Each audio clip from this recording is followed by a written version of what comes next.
Tunable, Do you know ball? tunable, Do you know ball? tunable. Do you know ball? Episode 31. Welcome back, ladies and gents. It's been a minute, but we're back with your favorite podcast on the interwebs. We're going to jump right into it. We got a lot of fun topics for you guys. We're going to be diving into some MLB, some NBA, WNBA making a return because I think it's a topic that we need to talk about, me specifically. And for those that are currently watching and paying attention, I'm back at school. So, I've been all over the place. I recorded from vacation this summer, from my basement, from my brother's bedroom. Now I'm back at school. I'm in my dorm, but that doesn't stop the grind, right, Zach? We're back. We're back. We are back. Mhm. We're gonna do a lot more. We're not stopping, you know. So I think we're just gonna get right into it, right, Zach? You want to start with the first topic today? Yes. So this is an interesting one. We're gonna jump straight into the Cubs and let's talk about like if they have an actual chance of making the postseason. Now, their offense is been going absolutely ballistic the past couple series. They've won a lot of games. They actually brought their record to a couple games over 500. They were negative for the longest time, but they're back. And it's just interesting to see a comeback like this with a team that at the deadline literally said like their front office said we're going to be sellers, and we didn't see that. We saw them get Isaac Paredes, um and they've just exploded the past couple series. So granted, it's not against not so great teams, but they're just playing who's on the schedule. They're playing whoever's next, and the Pirates were the first of whoever's next in that turnaround, and their offense scored 18 runs, 9 runs, 14 runs in a series sweep against them. And then a game against the Nationals in the next series, they put up 14 runs. This past series, they played the Pirates again. They had 12 runs and they tossed a combined no hitter. Shota Imanaga has been outstanding for them, Mhm. and could be arguably in the conversation for NL Rookie of the Year. Maybe we'll see. I don't know, but dude, they I feel like they have a shot. I don't know. What do you think? Do you think they have a shot? I'm They're looking at this. I'm looking at the stands right yeah, now. they're currently 5 games out, which is a lot. Is a lot. They were 3 games out, but they lost.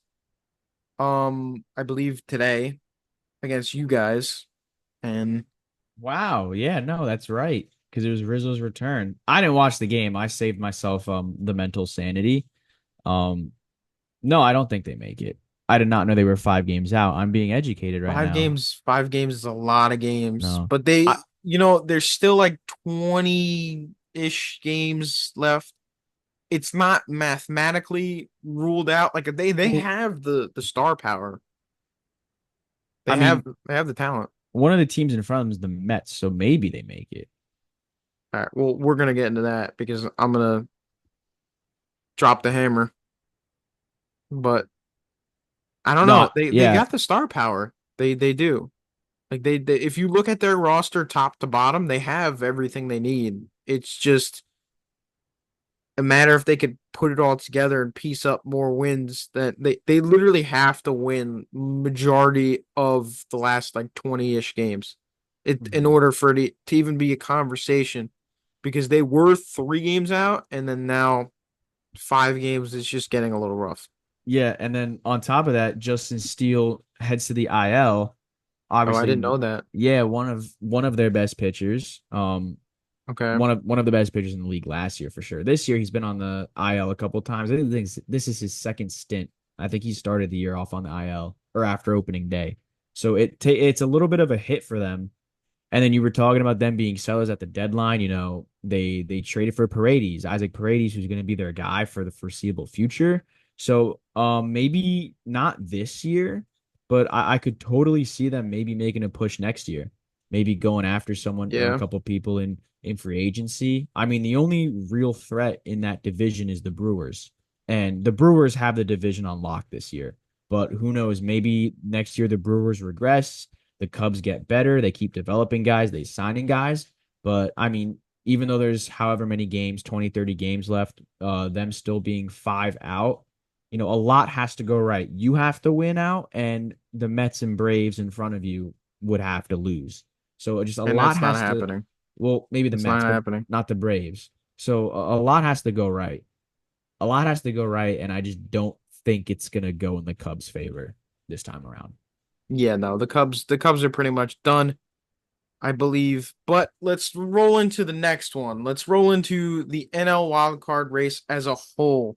And it's getting interesting right now. I'm gonna pull it up because the New York Mets are the team to beat right now.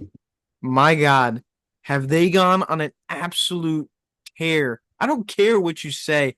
I 8 games in literally, a row. literally You did not look at even me say like that. anything. I don't care, bro. Literally Eight did not say games in anything. a row. They sweep the friggin' Red Sox. Gone out of their minds. They had to sweep the White Sox. They did that. That had to happen. But because they've been winning so much, they took 2 out of 3 You against you played the Arizona. White Sox? Doesn't matter. It had to happen. You know the sweep percentage against any MLB team is like 20% or something. It's a low number. That's a low So percentage. it's a hard thing to sweep any team. The Braves just lost two or lost one against the Rockies. So A it blind squirrel happens. finds a nut every now and then, right? Exactly, it happens. Yeah. So you got the Mets, you got the Braves tied for the third wild card spot, both at a record of 77 and 64, which, hey man, fate is just keeping us here. But Arizona is making it kind of interesting. Arizona, San Diego's been doing their thing, holding their own. They're at the top of the food chain when it comes to the wild card. Mhm. Um, they're at like they have 3 games over both of us. But Arizona is losing and losing when it matters most. Like they're only a game and a half above both of us. Who the Braves, even though they keep losing stars, even though the Braves keep losing stars, they still find a way to win. I don't get that.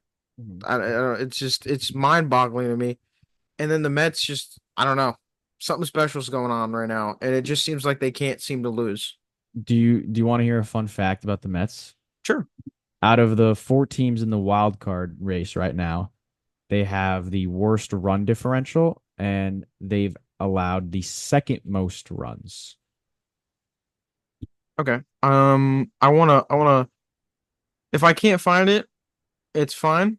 But I'm pretty sure. Let's see. Let's see if I can find it. Oh, I just thought it was interesting. I According don't to know. Let's the, see. Let's see if I can find it. I want to see if I can find it. I'm not hating on the Mets. I'm just letting you know. No, Like it seems like I'm you're hating not a little bit. I'm not hating on the Mets. They're on an 8 game win streak. I mean, White Okay. Sox, but All right. whatever. Well, I found it. So Okay, let's read eight it. eight in a row. Yeah. Right. So there's that. But they're also the Mets have the MLB's best record since May 30th. Best record.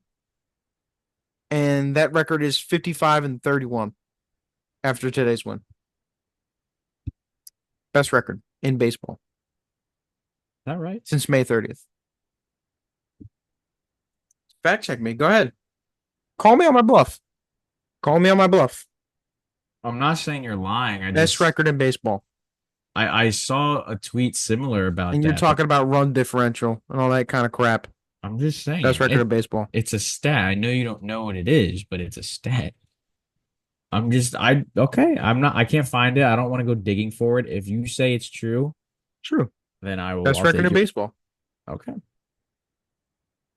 Best record in baseball. 55 Okay. and 31. Sure. Shit's getting wild in the wild card race. Um, I don't know. If Arizona keeps losing, they could literally be out of a playoff spot sooner rather than later because They could. it's just gonna keep getting harder. Like as it goes on. I don't know who they play. They play the Astros this weekend, so that's gonna probably suck. They're a And game and a half up. Kyle Uh, Tucker just came back too, so They're only a game and a half above us, but us and the Braves, and they play the Astros for two more games. They could literally be out of a playoff spot by the end of the weekend. but then again, all things have to go right. All things considered, All you things have to go right. True. you gotta get very lucky with it. Yep. But with that being said, let's go. Let's go into Clay Holmes. Tell us a little about the Yankees. Man, I don't even know where to begin. Part of me doesn't even want to do this because it's just it's Wait. like I'm a parrot. Like I just echo the same things. And when I talk crap about the Yankees, I'm allowed to. I'm a Yankee fan. I get looks and I get called a fake fan, and I'm not a true fan. And people say I'm too negative when I'm literally probably the most realistic like Yankee fan I know. And that's the sad truth is that a lot of these Yankee fans are sitting here and they're telling me that they think that this team is going to win the World Series. It's not. If they weren't 20 games over 500, 30 games over 500, I'd say they wouldn't make the postseason. It's just there's a lot to talk about. There's a lot to touch on. So let's start with Clay Holmes first. Okay.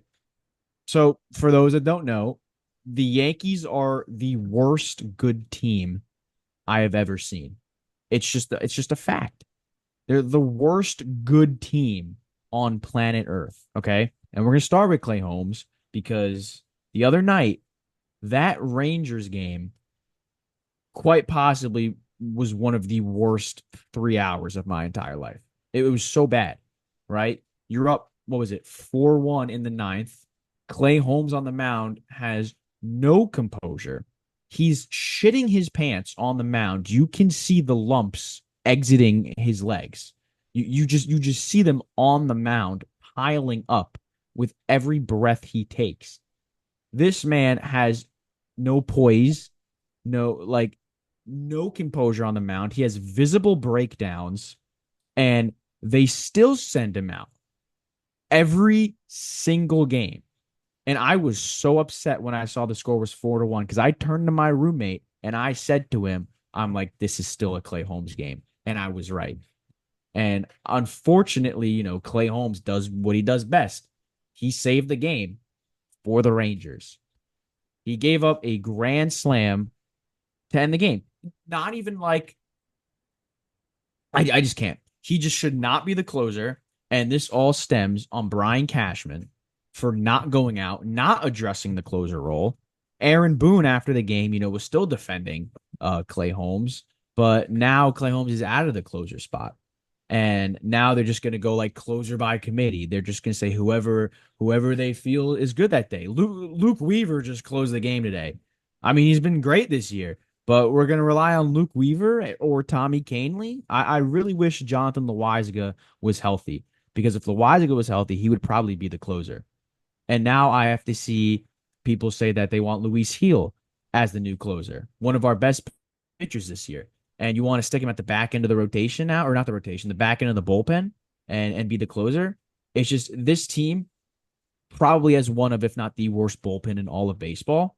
It's just so frustrating that Brian Cashman didn't address the need, didn't go out and get the closers that were available. The Dodgers acquired Michael Kopech, made him their closer, bumped out Evan Phillips or whatever. He's been absolutely phenomenal. You could have got him for literal scraps. You could have got like a Pete Fairbanks.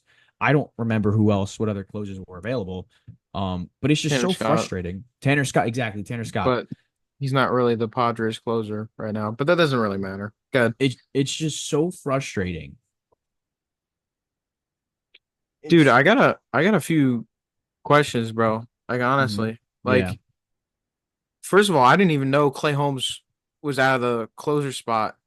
But now is it because are they thinking about moving Luis Heel into the bullpen because of Clark Schmidt coming back or So that's just more of like I a just don't get fan. that. It's something I've seen on Twitter. It's something that I've seen fans bring up, but I think I've also seen some Yes Network people mention it as well that it could be an option. And the problem is Luis Heel, as dominant as he is, putting him at closer would be a disaster because he has some command issues. And putting him at closer would essentially not be a Clay Holmes 2.0, but it just would not be great for the young pitcher and it would not be good for the Yankees. They need to go out and they need to get a real closer. And just Clay Holmes That's not is gonna happen not this that year. guy. It's That's not not going gonna to happen happen to this this year. guy. But I, you know, I agree. I mean, like if they did move him to closer, I feel like that would just destroy his confidence. Mhm. Like And he would feel like he's not good enough to be a starter in the major leagues, and he'll just be rotting away in the bullpen. And just I don't think it'd be smart. He's your mhm, number two. He's supposed to be your number two guy, and he's mhm, been pretty solid. I mean, he's had a few dips, but he's been pretty solid overall over all mhm. year. Yeah, and what bothers the most about the whole thing is the fact that Clay Holmes has the most blown saves in all of baseball, and they still continuously send him out every single day. And this is just one part of the rant. I kind of have to speed this up a bit, but the whole Jason Dominguez saga, like I wanted to shoot myself. I woke up and I wanted to end my life. I did. I was like, I can't take this. I can't. They're sitting down and they're spoon feeding the fans a bunch of bullshit. And they're trying to straight face tell us that Alex Verdugo is more impactful than Jason Dominguez. Meanwhile, Jason Dominguez is, hitting homers every single day practically in AAA, and Alex Verdugo can, walk to first base on a ground out, right? He doesn't get a punishment, but Gleyber Torres gets a punishment for doing that. But Alex Verdugo doesn't because he's one click away. He's one click away. He's right around the corner. He's about to turn around the corner. And that's what frustrates me is that this team, and they still continue to play Jose Trevino and DJ LeMahieu instead of, Austin Wells, who should have been AL Rookie of the Year if he actually played every day. That's a whole debate. And, now Rizzo's back. So Rizzo's going to get the bulk of first baseman playing time. But it's just the urgency amongst the coaching staff is not there. Aaron Boone is a puppet. He does the same thing. He's too much of a player's manager where he's just going to do whatever to protect the players and, just say good things about them. He's not blunt. And Brian Cashman, his philosophy of thinking just makes zero sense. And I read like a tweet today that the front office was literally arguing, bickering, disagreeing with each other about whether they should bring up Jason Dominguez. How is it a debate? How do you genuinely, how are there people in that front office that are sitting there and saying Jason Dominguez does not deserve to be on the roster? I don't understand it. And it stems from Brian Cashman never wanting to be wrong. He always wants to be the smartest man in the room. He doesn't want to admit that he lost the Verdugo trade. He doesn't want to admit that we need reinforcements. And that's what bothers me about this team. And I can say so much worse, but I kind of need to end it right there. And I tweeted a while ago that I wouldn't be surprised if Juan Soto leaves the Yankees because of how honestly dysfunctional it is. And it's just not a good look. From top to bottom, this team will not win anything with Aaron Boone as the manager and Brian Cashman as the general manager. And You know, that's the truth. no, like I just want to add this little quick thing to the segment before we move on. Mm-hmm. This is what I was talking about with a good buddy of ours. Um, Same thing, Yankees fan. This is why I like talking to you about the Yankees. Not saying that the Mets, because this is what our friend thinks. Every time I bring this up, he thinks I'm straight up saying to him that the Mets are going to win the World Series and the Mets are going to go all the way. No, I'm not. It's not about the Mets. The Mets are not even in this conversation right now. Mm-hmm. I'm just want to talk to you and tell you because um he was telling me that if things go the way that he thinks in his head, right now he thinks that the Yankees are the World Series team, or the team to beat. Not And even I close I to it. I told him, I'm like, dude, like you guys got so many problems. Like it's not. He said that there's no problems with the rotation, but yet I feel like that's the rotation is a big problem. Like you guys got Cole, because Cole is really good in the postseason, but like who else do you guys have that's not like a guaranteed? Like you Yeah. give him the ball and he's gonna get you the win. Like you got Rodon, but Rodon's like a question mark because he's either good or he's not. Hmm. Same thing with Nestor. He's either good or he's not. That's just not It's good. exactly like you be real. You're being real. You got Clark Schmidt coming back. I mean, yeah, he's good. He's good when he's Clark Schmidt, but let's see how he does when he comes back from his injury. He's been out for a while. And then Stroman's been up and down too. Like those are four guys that have been up and down. And then I guess Luis Heel or whatever you guys decide to do with him. And then the whole Dominguez thing, like I thought it was pointless to bring him up for that Tigers Little League World Series game, just for that one game, for him to go 0 for 4, and then you say let's ship him back down the next day. And you know what? Our friend also says that Verdugo is a key piece to this team, and you're still Verdugo. Like I don't get Who it. Like I don't. who said that? James, James. I don't James want to says name names. James said Verdugo's a key James piece to the Yankees. James was telling me that you know what, maybe even if like Verdugo's not doing as good as he should right now, it's still Verdugo. Like that's what he was trying to tell me. It's still Verdugo. Like what? What? Like that doesn't even. And like he's like brought up Glaber. Glaber's doing really good. I get that. Ever since he was moved But up to the first yeah, spot Glaber's been good at leadoff. at the top of the lineup. Yeah. I'll give Glaber that. But I was like, dude, Verdugo, yeah. you can't sit here and tell me anything redeeming about Alex Verdugo. You can't. Sure, maybe like his last whatever five or so games have been like pretty good, but no, just no, I think he's talking like playoff wise. Like no, no, no, I no, think no. genuinely in playoff wise, he thinks that Verdugo's gonna turn it up a little Nope. bit. I don't know. I I don't get it. Like I don't see the Yankees as a World Series team. And it's not a knock to what they are and who they are as a team. Like any team that has to face them is gonna have a problem because Judge and Soto, because that's pretty much who carry the team. Um, and then you got Jazz probably right behind them. But I don't know. I don't see this team being a World Series team. They could prove me wrong. I don't really uh beats me, but yeah, I don't I know. I think the bullpen is too weak. The start rotations, whatever. I think the bullpen's too weak to He said the hold the bullpen leads. wasn't weak at all. No, no, that's just wrong. Sorry, it's just wrong. I'm agreeing with you. It's just not. I don't trust the bullpen. I don't. It's not a real bullpen. Brian Cashman picks up these rejects instead of like going out and getting real pitchers. He gets these rejects, people that have been DFA'd and released by other teams to build the bullpen. Like that's all the bullpen is every single year. And no wonder why these players were DFA'd and released by these other teams. Like, yeah, like no shit, they suck. But Brian Cashman thinks that, he's going to be really smart, go dumpster diving. And Matt Blake, Matt Blake's wizardry can only take him so far. Okay. Not every pitcher is meant to be good. And sure, Luke Weaver has been good this year. And I don't know. I mean, I don't even know. Tommy Kahnle, I think his recent outings have been okay. But everyone else is just like, no. Like, I'm sorry. Like, the bullpen's one of the worst in baseball. It's Yep. just you can't tell me that you rely on it in the postseason. You just can't. And then Dude, I I think they just got a lot of hurdles to jump if they're gonna make the World Series, let alone win the World Series. So it's we're just gonna have to like see with them. You guys got a talented roster. It's just a matter of if you could put the pieces together. Like, they won't.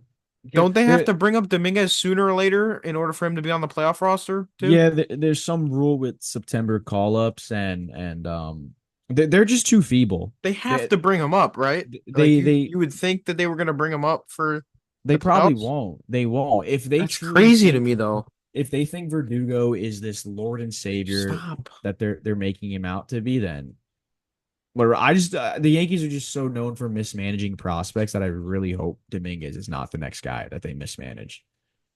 I hope he's not another Andujar or another Clint Frazier, or I guess more recently a Peraza where they just keep bringing him up and down and never give him a straight like shot to play. It's terrible. But we honestly should move on. Yeah, we should move on. Um, Next on the list, is the we're going to talk about the Kansas City Royals. Now, dude, they have gone on a dramatic slide. Down, down, down. Uh, at one point they were really close to first place, to actually overtaking the Guardians That would have been cool. and being a first place team for once. Mhm. But they lost seven in a row.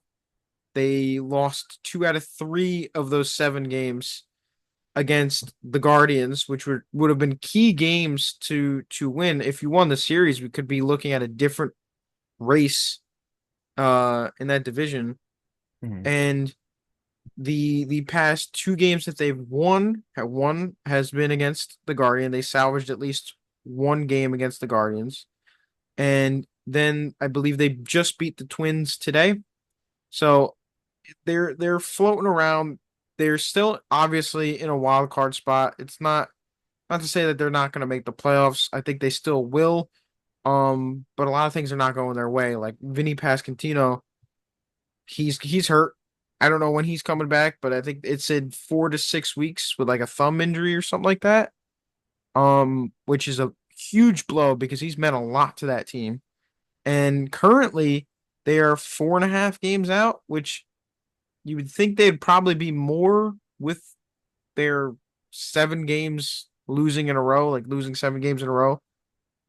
But they're only 4.5 out. There's still room, but like it's getting dicey.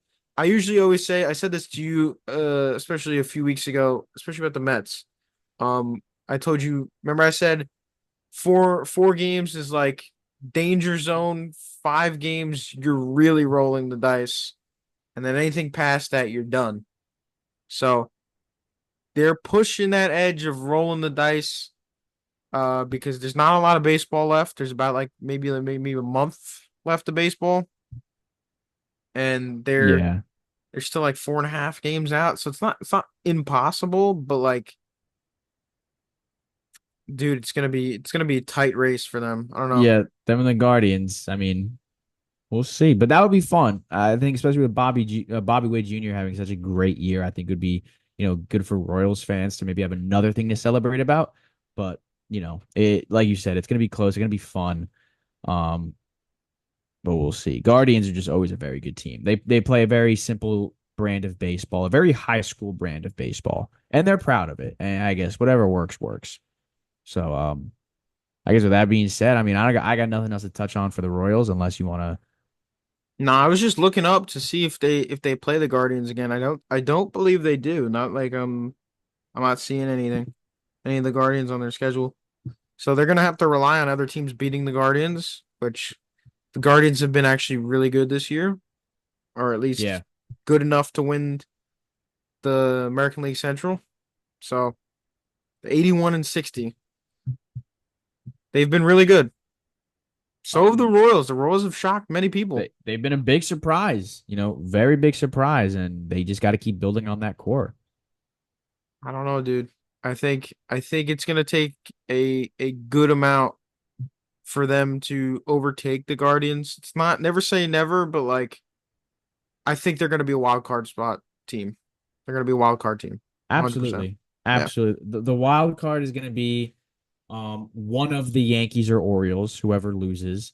Um Royals and then probably Twins. Or Royals or Guardians, I mean, and then Twins. That's probably how it's going to shape out. Yeah.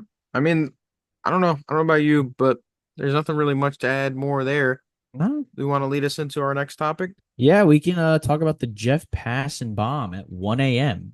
The San Francisco Giants have extended Matt Chapman 6-year, $151 million contract. That's roughly around 25 million a year, a little bit over 25 point whatever. Personally, I mean, I like it. I know Mr. Pap over here. Yeah, Pap doesn't like it. Zach's gonna try and rip. Jesus Okay, so God forbid I give an Christ. opinion. God forbid I give my No, opinion. go ahead. Go ahead. God forbid. Look, okay, so I'm curious as to what you're gonna say. But look, I'm not gonna like sit here and like hate on it. I mean, the Giants don't really have, much else to go for. Their owners have been wanting to spend big money for a long time. No one has, been committing to the Giants. They tried for Judge, didn't get him. I imagine they're going to try for Soto this offseason. They did get Matt Chapman. They got Soler. They traded Soler, but you lock up Matt Chapman. I know Chapman is a big fan favorite already for Giants fans. He's having a very solid year. Maybe not Oakland Matt Chapman level, but he's having a solid year. Still brings you a great glove at the hot corner. So I like it. Maybe 6 years is a little bit too much, probably considering he's already um 31 years old. Maybe you should have shortened that to 4 or 5, but I'm not a general manager. The $25 million deal, I don't hate it necessarily. I mean, he brings you good defense. It's a solid bat, especially with today's day and age, and the contracts are only just getting a lot bigger. 25, million dollars for a solid bat for a really good fielder, one of the best in the league, is I don't think it's that bad. And I have Zag making faces like he's gonna try and tell me I'm wrong. I'm really not. You tell me why I'm wrong. Dude, you are fucking Tell me why so I'm wrong. wrong. Tell me why I'm I wrong. don't like any of this. I hate this deal for the Giants. Look, he's a good glove. Yes. Gold glove caliber. Great. You touched on it. 6 years, way too long. Way too long. Because he's only gonna keep getting worse the longer he goes. Okay? Nothing spectacular. He hasn't It's done not. It's anything. not. It's not Dude, yes, guaranteed. yes, yes, Some players yes. get better with age. I don't think this is the case with him. I don't. He's been a mediocre hitter this year. Okay. Point blank. I mean, 250, batting 250 with like 69 RBIs. I don't know. Okay. I don't know. I gotta look up his hold on. Let me see his OBP and OPS. Let me see I that. I also want you to look up his Savant page before you try and tell me I'm wrong. I don't care about his Savant Oh, page. so let's just ignore analytics. That's the exact. That's OPS is the 780. that's oh. All right. All right. Sorry guys. I guess I'm wrong. 25 mil a year, bro. I don't All right, know. okay, I don't okay. know. For Matt All Chat, right. I don't know. It seems like a GM lot. GM Pappenberg, what is your contract you're offering for Matt Chapman? A lot less years and maybe I don't Uh, know. I don't definitely in the ball probably like maybe like 60 if I had to make a contract for Chapman, maybe like 60 mil for 3 years. $16 million. 60, 60. So 20 20 mil a year. million. 20 mil a year. So Maybe a little okay. less than 20 mil a Well, year. I don't first know. off, Definitely you not have 25. you have to understand as well that he lost out on a big contract. He was one of the Boris clients that kind of got screwed. So I doubt he would have maybe accepted another short term. He got his big contract. I don't hate it. Maybe the years are too long, but 25 million a year. I mean, like, I think as a Yankee fan, Josh Donaldson was making $25 million a year. Would I rather have Matt Chapman making that or Josh Donaldson? I'd much rather have Matt Chapman.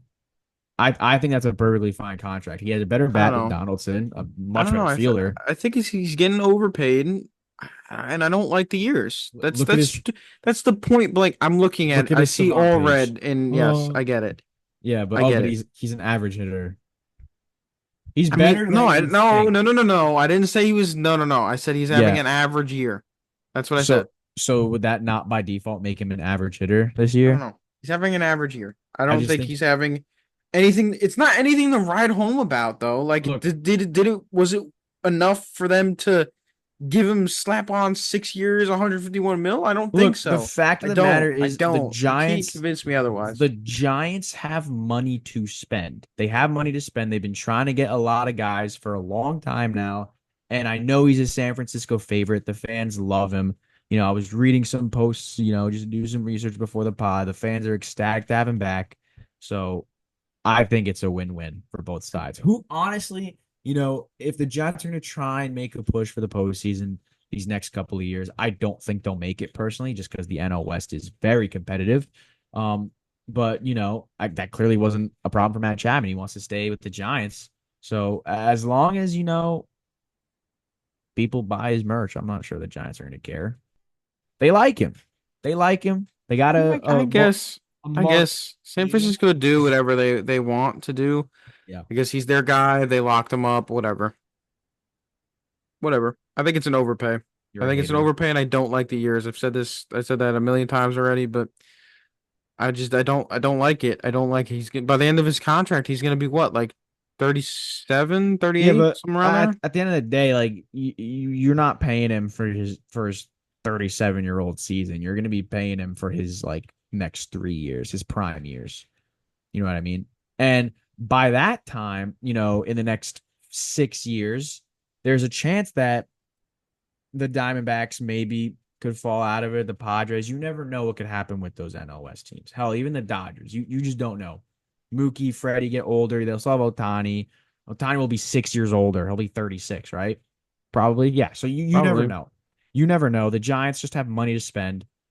Let's throw it at a fan favorite, a very good, I should say very good, a solid hitter, tremendous fielder, guy that loves it here in San Francisco, Matt Chapman. I don't hate it. I don't. Okay. You know, it's funny you mentioned the Dodgers too. I feel like the Dodgers are gonna be in trouble. Not the next couple of years, but like down the line, all that deferring is gonna come back to bite them in the future. I feel like Man. that's just gonna happen. That's Hey, just that doesn't matter if regardless. they win the World Series now, I'm not sure they'll care. And I Yeah, think that's I what agree they with that. say to themselves. Yeah, but I I hate it. I hate the contract. I guess they got their guy. You I hate a guess they lot got of what they things. wanted, but it is what it is. It is what it is. It's You Matt hate Chapman. you hate a lot of things. All right, lead us into Caitlin Clark. Caitlin Clark, you gotta do the basketball intro. What's the basketball intro? Now we're talking about basketball. Now we're talking about basketball. Caitlin Clark, there you go. See, you gotta let the people know. You can't just spring Caitlin Clark onto the people. Golly, we've been doing this for 31 shows now. Think you would know. Think you would know the script. All right, let's hear it. Let's hear it. All right, y'all ready? Da-da-da-da. All right, Caitlin Clark. So there's a lot of discourse about the rookie of the year race for the WNBA. Caitlin Clark versus Angel Reese. Who deserves it? I'm here to tell you. I'm going to give my expert and honest opinion. I've been seeing a lot of things about this, and I just have to speak my mind on it because I've gathered a lot of facts. Okay. So Caitlin Clark is top 10 in points per game. She leads the WNBA in assists per game and is fourth in threes made per game. Okay. She has set the WNBA record for assists in a game, and she has set the WNBA rookie record for threes made in a season, threes made in a game, first triple double ever by a rookie, and first rookie ever with 400 points, 100 rebounds, and 150 assists. Now, I said she has the first triple double ever from a WNBA rookie, right? I don't know the exact amount of sorry, I don't know the exact amount of triple doubles she has, right? But she already has more triple doubles than 99.63% of all players in WNBA history. I mean, like that seems absurd. And she's a rookie, by the way. Okay. Now, I do also want to point out that she has led the Fever to the postseason for the first time since 2016.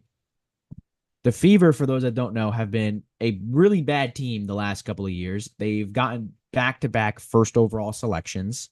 So obviously that's how they got Caitlin Clark. They got Boston as well the year prior. So I want to put that out there to show you what Caitlin Clark has been doing. Now, I do need to show some respect to Angel Reese, of course, because she's having a tremendous year as well. She leads the WNBA in rebounds. She has set the WNBA record for the first player ever with consecutive 20 rebound games. She has the most consecutive double doubles in a season. She has set the WNBA rookie record for most rebounds in a season, most double doubles in a season, and most consecutive double doubles in a season. So it's clearly between those two for rookie of the year. Maybe if Cameron Brink was still healthy, who knows? This would be a totally different conversation. but it's clearly debate. It's a toss up between these two. No bias whatsoever. And just from what I've told you alone, if Angel Reese wins Rookie of the Year over Caitlin Clark, that would just be terrible. I'm sorry. I like Angel Reese. I think she's a very gritty player. I think she's exactly the kind of person you want that's just going to be a dog and grab rebounds, but that's all she does. What's her field goal percentage? I'm going to I look don't it even up. know. I'd have to, yeah, you have to look it up. Angel Reese, I believe at the moment, this might be wrong, 38% from the field. 45% true shooting, but 38% from the field. As a big man, or center, whatever she is, and you're literally just grabbing rebounds. A lot of people want to joke and say, like, oh, she's just grabbing her own rebounds, which honestly is true. If we're putting this into NBA terms, that's like giving Domantas Sabonis the MVP. Is Domantas Sabonis going to get the MVP solely just because he grabs a shit ton of boards? No, he's not. Oh, yeah. And it's no disrespect to Angel Reese because what she has done on the boards, rebounding wise, has been historic. And I can't deny that. No one can deny that. A lot of people like to hate on Angel Reese. I'm not an Angel Reese hater. But you just can't deny what she's done in her respective field has been absolutely historic. But Caitlin Clark, from top to bottom, absolutely phenomenal. Top notch. She literally was the reason why the Fever beat the Sky the last time they versed. And she turned the away arena into a home game with how many people were wearing her jersey, were chanting her name, were cheering for the Fever. She has revolutionized the WNBA. She's going to be the best player in the league in a couple years, in my opinion. She's just incredible. And I think everything that I've told you, she just deserves it. And on top of that, I just want to throw a little fun fact about, a lot of the league just like hates Caitlin Clark. 17% of the WNBA's flagrant fouls this season have been committed against Caitlin Clark, and the Sky were responsible for 80% of those.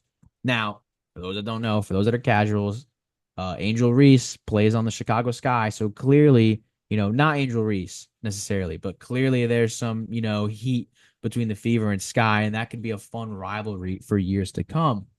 But it's clear that a lot of people in the league are jealous about Caitlin Clark, about how good she is for being how young she is. She's just revolutionizing the game. Probably you could say she's 100% the most popular player in the WNBA at this moment. I mean, I don't see anyone being more popular than her more right now than she is. But just everything Caitlin Clark is doing, she deserves it simply just because she's a better overall player than Angel Reese. And she has led the Fever to the postseason. That's my opinion. But I can't sit here and tell you that what Angel Reese is doing is not also historic in her own right. And that's the case. If you still think Angel Reese deserves Rookie of the Year, that's fine. It's your opinion. But I'm just presenting the facts that we have in front of us. And in my opinion, Caitlin Clark is 1000% the Rookie of the Year. And the fact that this is a debate really kind of makes me mad. Caitlin Clark, man. That's it. Caitlin Clark. That's it. Just Caitlin Clark. Yeah. Caitlin Clark. I was very passionate about that. I know What do you you were. think? What do you think? Who do you think deserves Rookie of the Year? Look, I can't say I'm up to date on my WNBA statistics and facts, but Yeah. solely based off of what you said and everything you read off, um, Yeah. I've seen some things that Caitlin Clark has been doing. Obviously, she's transcended the game. Both her and Angel Reese have brought so many fans to the WNBA, and the WNBA is probably forever grateful for them for doing Mm-hmm. that. Absolutely. Um, and every game that they play against each other is a must see television game. So, uh, again, both two great athletes in their own on their own different teams. But Caitlin Clark, dude, uh, just solely off of what you said, 100% she deserves it. She deserves rookie of the year. And again, that's not to discredit Angel Reese. Like, she's a very talented woman. She's a very talented athlete. And She deserves to get props for what she's doing. She's obviously putting her name in the history books, but sorry to say it, and this is no bias at all, but Caitlin Clark has just done it better. That's really it. That's really all you could say. I She's just I done it better. I also, before we move on, I saw a clip today of Angel Reese shooting a mid range. You ever see like Joakim Noah shoot like a mid range Yeah. and it just like doesn't touch anything? Yeah, that's what Angel Reese did today. And I'm sorry, but that clip alone just proved to me why, Caitlin Clark deserves the MVP. I'm sorry. Not MVP, rookie of the year. Rookie of the year. If I spouted a lot of words, so if I said MVP a couple of times, my fault. But no, I meant rookie of the year. It's just the fact that you can't shoot a mid range and like consistently make them. Zach wants to go to the next topic, guys. So let's go to the next topic. I'll do it. Okay. So last topic for today. For those that see social media, this is a little bit of a fun topic. Shaquille O'Neal said that Rudy Gobert is the worst NBA player of all time. And to give a little bit of some lore, for you TikTok viewers, we'll most likely be putting the video on your screen right now. But just some lore. Shaq essentially said that it is due to his large contract and he doesn't play like he deserves that money. And on March 13th, Shaq said, if I were 42, I'd be making Rudy Gobert money, 12 points and 8 rebounds. I could do that shit right now, making 250 million, averaging 12 points. Now, Shaq's hatred for Gobert has been going on for a long time, and it's for the reason I said. He just doesn't think that Gobert deserves that amount of money for the stats that he puts up. But what Shaq is neglecting is that Rudy Gobert literally is a huge reason as to why the Timberwolves became the best defensive team in the entire NBA. Now, you still might think 250 million is a lot. It is, but that is the new standard of NBA contracts. People are just consistently making a ton more money year after year. And that's just the new norm. So you might think that's a lot of money for Rudy Gobert, but Isaiah Hartenstein just got paid $30 million, which is absolutely ridiculous. But like I said, that's the new norm for the NBA. With the TV deals, the salary cap is just going to keep getting higher, inflation and everything. So players are just going to keep getting paid more and more. And it screws a little bit of the mid market players, the mid tier guys, like a Tyus Jones, for example, who unfortunately for him had to take a minimum contract to play in Phoenix. But I'm not here to talk about money. I'm here to talk about Rudy Gobert because Shaq is just a hater. And Gobert actually responded to Shaq on Twitter, Instagram, social media. He said, "It is sad to see someone that it is sad to see someone that has accomplished as much as you did, both in sport and business, still be triggered by another man's finances and accomplishments. I get the entertainment part, but unlike any other folks, you don't need that stuff to stay relevant." I fully agree with Rudy Gobert here. I do. I think this Shaq hate for Gobert or this Gobert hate for Shaq, I mean, my mistake, is just it's just too much. I mean, I understand Shaq's frustration with his contract, but Gobert is a valuable NBA player. He is.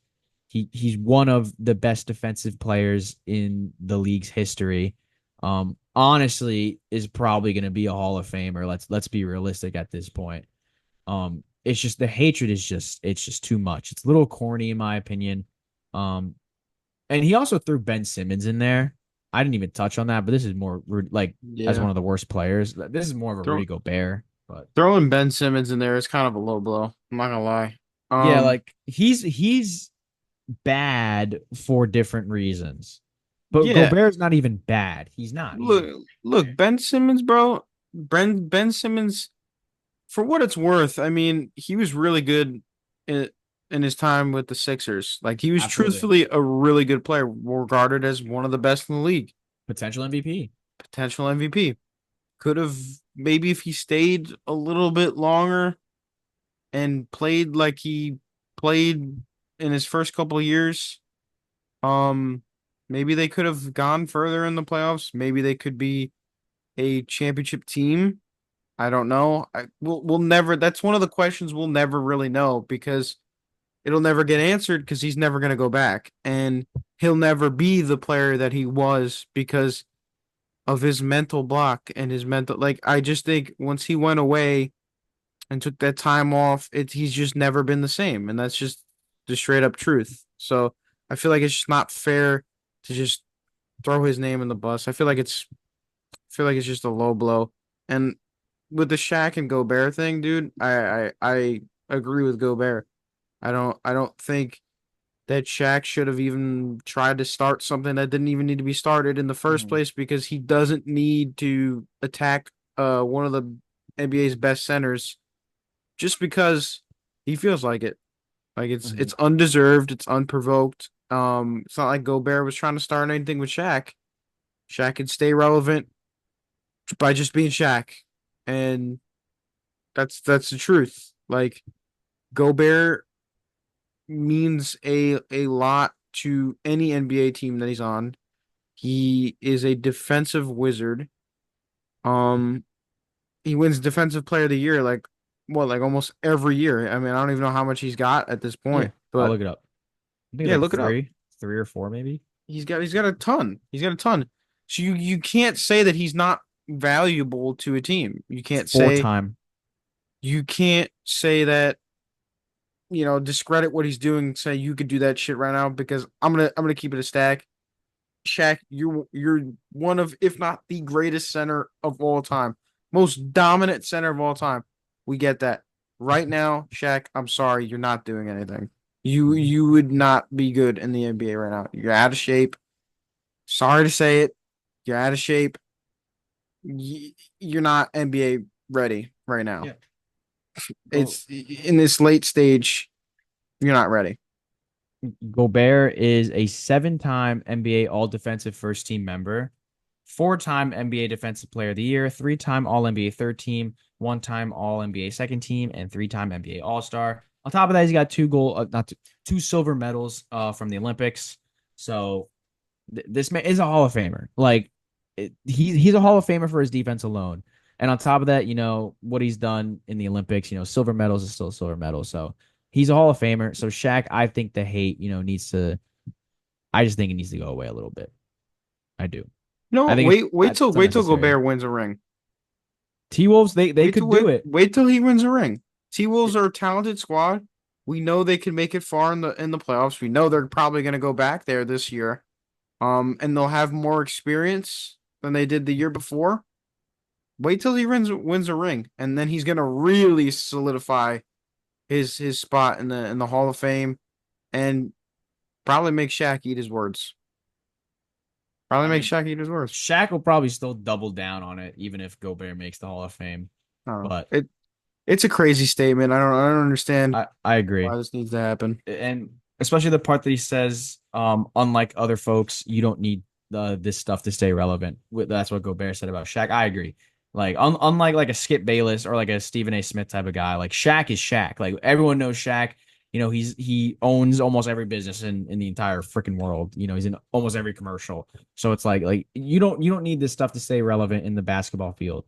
So I agree. I just think it's a little bit too much. But let us know your comments down below what you think about this whole scenario. It's definitely interesting. And let us know whose side you're on. Be totally honest. If you think we're idiots for supporting Gobert in this scenario, let us know. Or let Zach know he's an idiot, not me, because I'm not. We know this. Whatever, dude. It's that time though. It's about Closing that time. time. Every new begin. I don't know how the song goes. I should learn it. It's a It's great about song. that time. About that time. Wrapping up episode 31. And so we Again, part. appreciate all your guys' support on both platforms. We're creeping up there in followers and likes on TikTok. Doing great there. And YouTube, Batacrat one away from 150. Another big goal. Let's keep it up. Let's keep going. And we will see you guys in the next one. See you guys in episode 32 next week.